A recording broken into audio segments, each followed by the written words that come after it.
Bonjour et bienvenue sur Mange ton assiette. Je vous retrouve aujourd'hui avec le chef Johan Comte à Verrier-du-Lac, donc à côté de Annecy.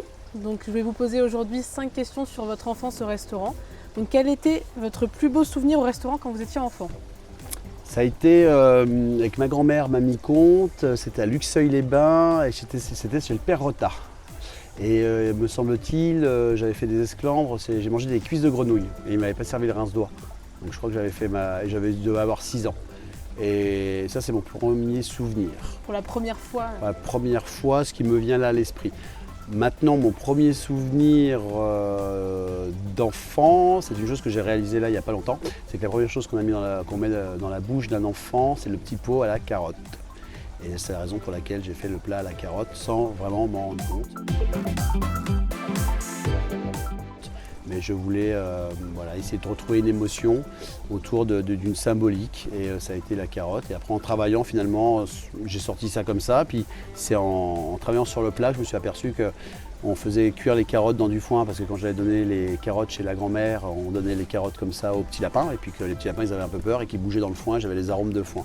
Et je m'en suis rendu compte il n'y a pas si longtemps que ça en mangeant à table le plat. Et une amie m'a dit tout simplement, et sais-tu pourquoi tout le monde aime la purée de carottes? Alors j'ai dit je cherche mais non je trouve pas. Mais c'est parce que c'est la première chose qu'on met dans la bouche quand on est bébé. La première chose qu'on mange pour de vrai, le produit, c'est vrai que c'est souvent la purée de carottes. Quel était votre plat préféré quand vous étiez enfant?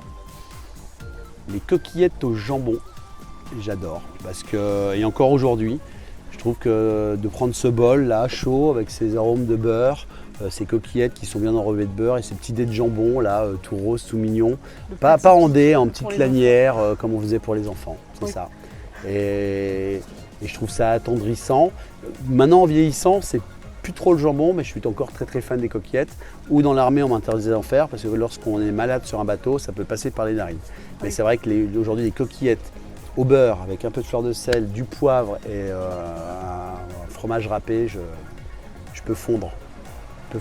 Et du coup, c'est très simple, c'est cool parce que tout le monde peut le faire. Et quand on va me faire plaisir, on me fait ça maintenant. Donc je suis très content. Et je me suis fait ça hier parce que ma femme et mes enfants n'étaient pas là. Donc c'était très en cachette. Égoïstement, en cachette. Quel est votre avis face aux enfants qui n'ont pas toujours leur langue dans leur poche? Non, je trouve ça plutôt bien. Après, comme toujours tout, il ne faut jamais aller dans les excès, il faut un certain respect. Donc aujourd'hui, moi, il n'y a pas de problème. Ça me fait plutôt... non, ma fille passe sa langue dans sa poche, donc ça m'amuse. Ça m'amuse. Après, il faut rester dans le respect. Oui. Il y a des règles. Donc les règles, il ne faut pas les dépasser à outrance. Non, j'aime que l'enfant soit ingénu, quoi. Puis ça nous fait marrer, nous, parents. Ma petite fille, des fois, elle dit... la dernière fois, mon fils n'était pas très heureux de partir en colonie. Il pleurait, ma femme, mon épouse, lui disait « mais t'inquiète pas ». Puis d'un coup, Maïwan arrive et dit « tu sais maman, t'inquiète pas, je gère, je suis là, je m'en occupe ». Bon, tu sais Ilan, il ne faut pas que tu pleures, c'est pour notre bien qu'on est là, ça va nous faire super du bien sans les parents. Donc elle a 4 ans et elle n'a pas ça dans sa poche, donc non, je l'accepte plutôt bien. La dernière fois, elle m'a juste dit « bon papa, arrête de crier, tu commences à nous saouler, t'es pas là de la semaine à la maison, c'est pas pour être là pour nous faire… » 4 ans, ça fait un peu rude. C'est vrai. Mais ça m'a fait marrer. À votre avis, que doit-on mettre en place pour attirer les enfants dans un bon restaurant comme le vôtre? Rien. Je pense qu'on a suffisamment de produits. On peut très bien avoir des bons produits de lac, des produits d'océan, des crustacés. Aujourd'hui, on est en train de préparer à nos enfants le palais de demain. Donc il faut simplement qu'ils nous disent. Moi, j'estime qu'un poisson blanc aujourd'hui, bien préparé avec un bon beurre blanc, une petite goutte de citron, ça joue sur les acidulés. Quelque chose de simple comme ça, dans le respect de l'enfant. On n'est pas obligé de mettre des échalotes et du vin. Et juste un petit beurre monté.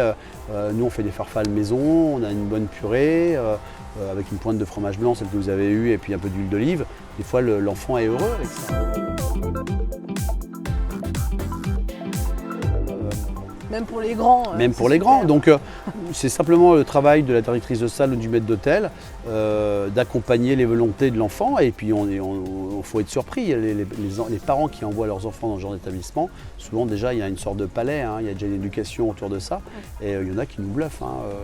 Franchement, il y en a qui vont manger le menu normal, malgré l'âge un petit peu précoce. Vous faites des menus enfants Non, parce que en fait, on s'adapte à la volonté de l'enfant. Là, on en a un qui veut de la volaille et des solilès, et des farfales, on lui fait. Il y en a qui veulent un poisson puré de carottes, on lui fait. Il y en a qui veulent aller un peu plus loin, on lui fait. c'est selon vraiment la volonté de l'enfant. J'estime qu'aujourd'hui, les enfants d'aujourd'hui seront nos clients de demain. Donc si on les prépare au pas aujourd'hui, moi j'ai des souvenirs émus de tomates, de fraises, juste mangées dans le jardin de la grand-mère. Et même ici encore, on va dans le jardin, des fois, gourmand, il nous reste quelques tomates encore. D'en prendre une comme ça, c'est émouvant. Donc les enfants, ça c'est pour les enfants, les fraises et bois qui sont là derrière, bon, on n'en a plus, c'est plus de saison. Oui. Mais tout ce qui est là devant nous, le jardin, c'est très plaisant quand les parents peuvent, on a mis des barrières à droite et à gauche, et les enfants jouent sur le terrain et découvrent plein de choses. Ils ramènent souvent des feuilles à ses parents, ou on a des petits écriteaux où c'est marqué estragon, et les enfants on les voit goûter. Et mon fils a commencé comme ça, mon fils adore la verveine grâce à ça. Il trouve ce côté citronné, verveine, parce que depuis tout petit, il mange une feuille, il s'est préparé. Donc je pense que non, il faut... Crescendo, moi j'avais horreur de la tomate quand j'étais gosse, aujourd'hui je l'adore. Je pense que le palais mûrit aussi, donc il faut laisser le temps au temps. Découvrir. Voilà. Et donc pour terminer, pourquoi un enfant devrait recommander votre restaurant à ses parents? Parce que j'estime mettre en avant une parfaite simplicité. Je ne suis pas là pour épater la galerie. Je suis là pour simplement raviver certains souvenirs. On fait des choses, j'estime, suffisamment simples et accessibles pour que tout le monde y trouve son bonheur. Alors j'ai des choses un peu plus novatrices, un petit peu où ça fait bouger les papilles. Puis j'ai des choses comme le Saint-Pierre aujourd'hui, on l'appelle Saint-Pierre sauvage, purée, râtée, lactée. Parce que ma tante m'avait fait une purée liquéfiée et elle avait dit j'ai fait une purée ratée. C'est vrai qu'elle était ratée puisqu'elle était toute liquide. Mais du coup maintenant je trouve qu'elle est marrante cette purée, enfin je sais pas, c'est simple, bon, efficace. On n'est pas là pour tout le temps faire de la magie. Et, super, ouais. Une simplicité voilà. hors norme. Non mais c'est ça, c'est trouver dans cette acidité de fromage frais, d'huile d'olive qui amène de la rondeur, un poivre de Szechuan qui est là, qui un peu d'aneth, et finalement c'est un hasard hein, souvent. Et puis c'est un souvenir d'ici chez Marvera. C'est vrai que je mangeais souvent en fin de service une petite côte d'agneau avec une purée et j'ai trouvé ça délicieux, délicieux. Et des fois les bonnes choses sont les meilleures. Les choses les plus simples. On cherche à atteindre une parfaite simplicité et j'aime cette phrase parce qu'elle n'est pas... Moi j'ai mon ancien chef Laurent Petit qui disait la simplexité. La simplicité, je trouve que c'est un joli mot parce qu'il y a complexité et simplicité et trouver l'équilibre entre les deux, c'est pas forcément évident. Soit on perd le client, ou soit on le satisfait. Et moi ce que j'aime c'est que tout le monde soit heureux en sortant du restaurant. On peut toujours faire mieux, mais moi je ne suis pas magicien, je ne suis pas là pour faire des tours de magie. Et, voilà. Et j'aime la constance, j'aime bien que mon personnel soit heureux en cuisine. Et pour toutes ces raisons, je pense qu'un enfant peut voir la sérénité qui peut y régner en cuisine, et c'est important. Et d'avoir envie d'y retourner aussi en cuisine, parce qu'on fait ça 2 fois par jour, 5 sur 7, toute l'année. Donc si on n'a pas de plaisir à faire à manger à nos clients, on ne peut pas tricher, quoi. Oui. Donc voilà, je pense que pour toutes ces raisons, les enfants peuvent conseiller de venir manger chez nous. Eh bien écoutez, merci Johan Comte pour cette interview. N'hésitez pas à aller regarder les autres interviews sur Mange ton assiette, et à bientôt. Merci.